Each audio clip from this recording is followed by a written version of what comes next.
Hey. Okay, well,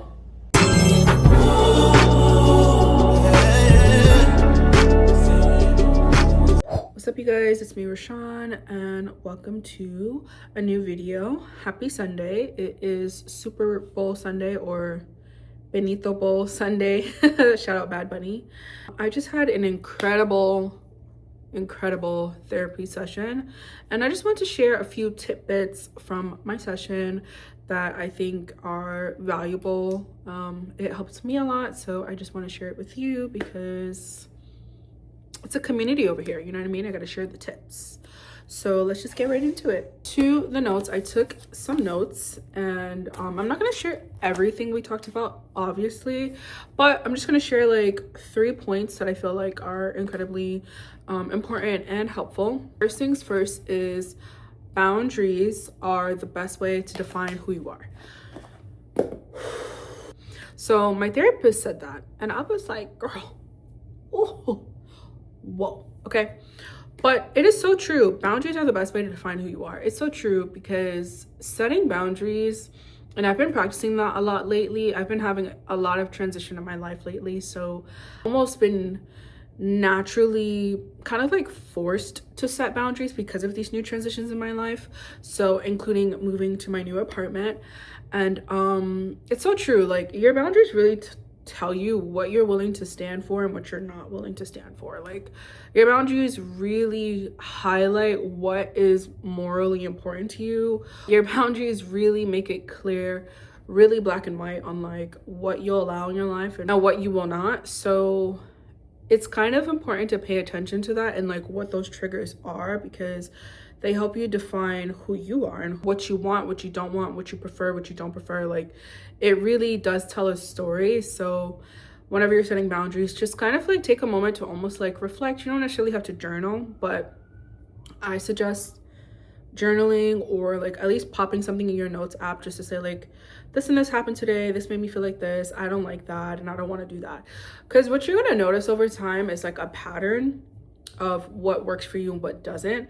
And the better you get at this, the kind of easier it's going to be to navigate life, because you just know like what you're willing to do and what you're not willing to do, what you're willing to tolerate, what you're not, what you're willing to accept and what you're not.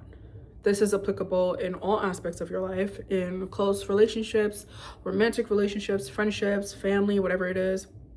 So the next one is contain small fires before they turn into wildfires. This is big for me. I'm gonna be so real with you. This is so big for me because I don't know about you, but me growing up, I grew up in a Caribbean household. Not only did I grow up in a Caribbean household, a Jamaican household to be specific, okay?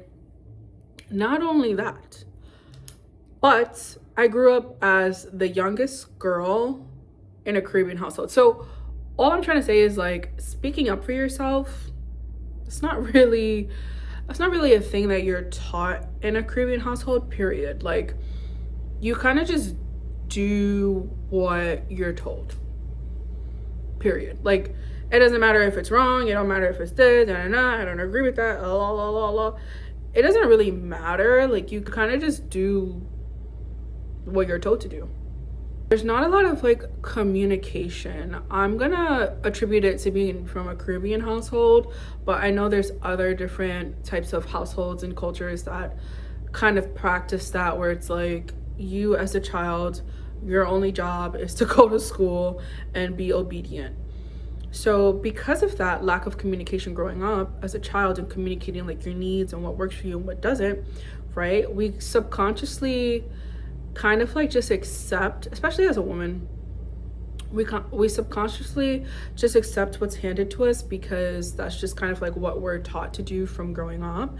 And so it leads to this thing of like, even if something small happens and we don't like it, we don't know or we're not used to speaking up about it. So then you don't, and then it leads to, and then something else small happens and then you don't speak up about that. And then that happens over and over again until you get so irritated and so just like at your breaking point that you become explosive. And that happens to me a lot. And I'm really working on that in therapy, where I'm more so just like nip it in the butt from the beginning instead of letting it grow and fester into this big like thing. Like my best friend tells me this all the time, that like it's like I get so explosive, but that's because I'm so used to kind of just like being understanding and being like accommodating for the small things that are annoying, when it's like, girl, if you just kind of like communicate and nip it in the butt, the small fires, if you contain the small fires,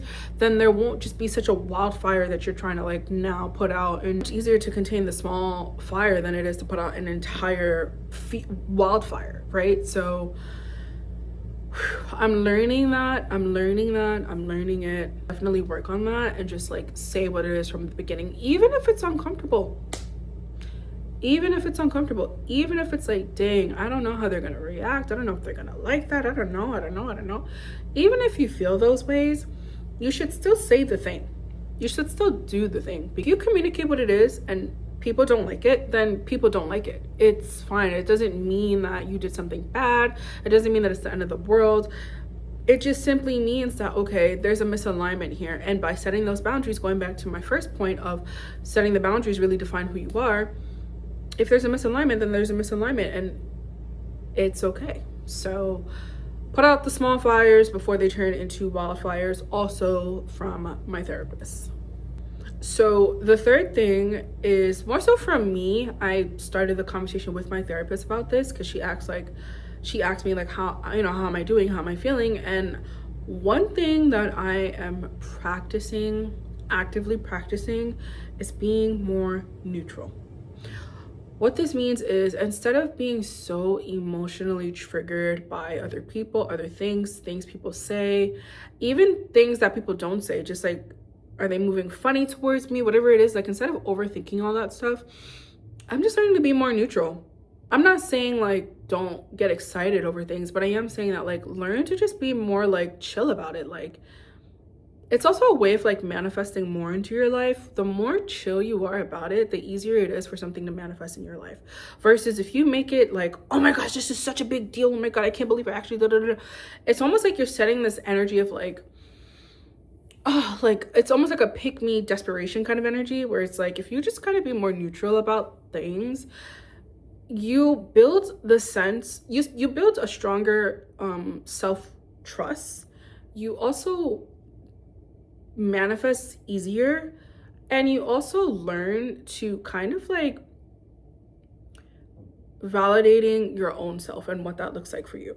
So I'm learning to be more neutral because I can be very easily triggered, especially if like people say things to me, and then I'll let it ruin my whole mood, my whole day, my whole week, depending on what it is. And it's like, why should I be feeling bad for something that like, it's not even that deep? You know, like you ever ruminate on something, you're like, oh my God. And then like a week or two goes by and you're like, bro, it's whatever. It's not even that deep.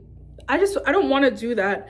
I don't want to wait 2 weeks later to figure that out. I just want to be like, it's not that deep. Let it go, move on. I'm not saying to be toxic positive. I'm not saying to not process your feelings. Absolutely process your feelings in the way that's most natural and easiest for you to do. Process your feelings and, you know, yes, think about it, but it shouldn't be something that's such a weight on your ankles and on your shoulders. Like it shouldn't be like, oh, end of the world because they didn't do this and they didn't do that. And especially in the content space, boy. Especially in the content space, have I had my fair share of self-doubt, being so emotionally charged by whether or not people engage with my content, whether or not people liked my post, whether or not I got enough views and shares or whatever the case may be. Like I've been so like on the tip of my seat, biting my nails, like, oh my God, are people gonna like this? Are they not? I've had my fair share of that. And that's another reason why I'm practicing being more neutral. Like I'm uploading this YouTube video, right? Like I'm uploading this for social media, not sitting here worried about how much engagement is it going to receive? You know, how many likes is it going to receive? How many views is it going to receive? It quite literally doesn't even matter, right? Like it shouldn't matter. It shouldn't validate the content. What validates the content is simply your desire to put the content out. Period. That's it. That's all. That's what validates it. Not how many people saw it, how many people liked it, how many this, how many that. Your simple desire to just put it out is what validates it. So this is what I'm saying about being more neutral, because you just shouldn't be giving so much energy away. Like, why does it even matter who likes it, doesn't like it, engage with it, doesn't engage with it? Like, it doesn't matter. And then the reason why I can honestly say this is because I've experienced both. I've experienced videos go viral on TikTok before, thousands of views, thousands of likes. You get it, and it feels good in the moment. You're like, oh, this is cool, I'm popping, da da da. And then that's it. And then it stops. And then you're like, oh, okay. You know? So it's like, it shouldn't be so emotionally. Hi, Papa, you want to say hi?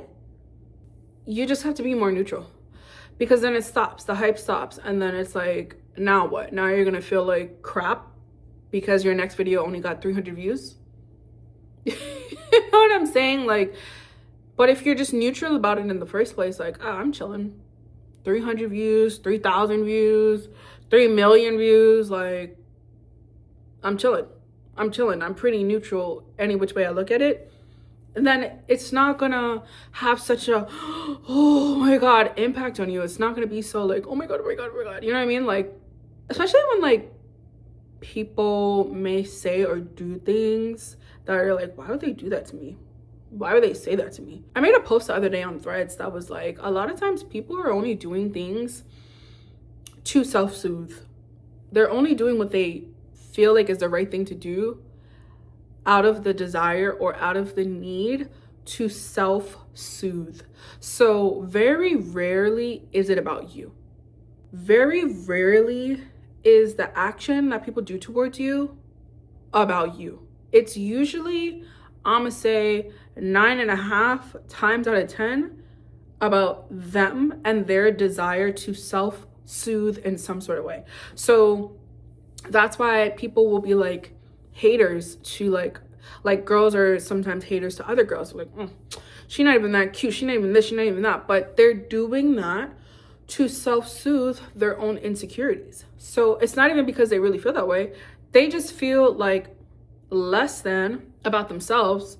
And so because they feel less than about themselves and they are subconsciously putting this person on a pedestal in order to kind of like bring them down and humble them, they need to say negative things about them because it makes them feel good on the inside. Like, oh, she's not even all that. It makes them feel less worse about their own situations. That's just one example, but that's why I'm just saying, like, don't take things personal, be more neutral. People are going to do things, they're going to say things, and a lot of times it's really about them than it is about you. Just vibe, just chill, and be more in control of your feelings. And don't give people so much power and energy. The more you feed into it, the more you give into it, the more you do all these things, you're just giving your power away. And then you feel powerless, not because you're actually powerless, but because you're giving your power away. So I don't know if that's making sense, but really eat into what I'm saying, okay? Let it digest, because it might not make sense at first what I'm saying. Don't give your power away, be neutral, and learn that things are almost always about other people's desire to make themselves feel at ease, at comfort, some sort of soothing, some sort of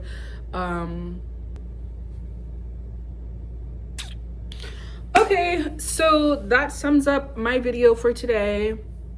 Thank you guys so much for watching. Here's Mango, look.